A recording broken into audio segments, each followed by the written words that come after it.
Minister, welcome. I know we've just come off a really intense week of meetings and site visits. And you have two projects with the World Bank, the Swamp Project, which is the wastewater project, EDMP, which is the waste project. So I want to focus on the waste project today. Can you talk a bit about, the next steps in the project? Yeah, thank you so much, Ilba. I think it's quite a number of steps, and I think what we have to focus on is what we're going to do in the next coming months. Definitely a focus on the legal and financial reforms. That's really critical in terms of building in that sustainability to what we want to do. But I think most importantly for the ministry as a whole is focusing really in the next steps on how we look at the transition long term. As we know, EDMP is focusing very much on the intervention on the landfill, but to complement that, you need a sustainable waste future. And that's really about how we transition towards things like recycling, overall diversion, how we look at what we're going to do with our waste in the future. So that's really the next steps we have to take to make this really a success. And I know St. Martin has unique challenges when it comes to waste. And then, of course, you have the natural disasters, you're an island, and so on.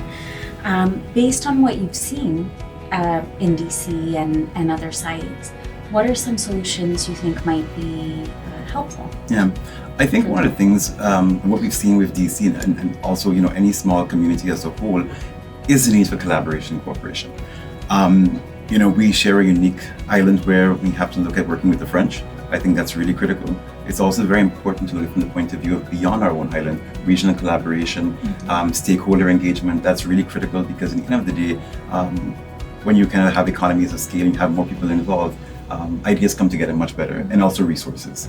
Yeah. So picking up on that point of engagement, how important is community involvement in solutions? Yeah, this project really needs the community engagement. I think it's been this long story of that waste is a government's problem. Really and truly, if you look at waste, it's a collective responsibility.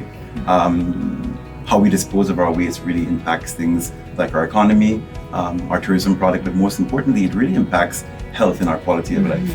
And I think for us, we have a whole entire slogan around this project called "It Takes All of Us," because really and truly, it's making everyone realize that without their engagement, without their buy-in, without their kind of collaboration, we're not going to have a successful waste project. So it's really about engaging the community, having everybody realize that they do have to play and pay their part as well to make this really a success.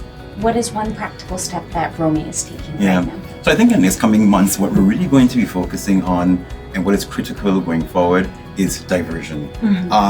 The project is well underway. We already have come to the near steps of putting something together towards the physical product intervention. I think the next big step that's really critical now is how we look at transition through diversion.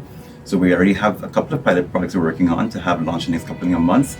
That's going to really focus basically on things like recycling, composting, as critical steps, because when we close the landfill, the reality is what do we do with the waste? And one really big way of this is kind of diversion and creating a circular economy, realizing that it's a collective responsibility, but it's also collective opportunities, and looking at waste as something that very much has value compared to how we see it currently. And that's really going to be the focus in the coming months of practical steps in terms of these pilot projects towards that transition and bring about a sustainable waste management system for the future.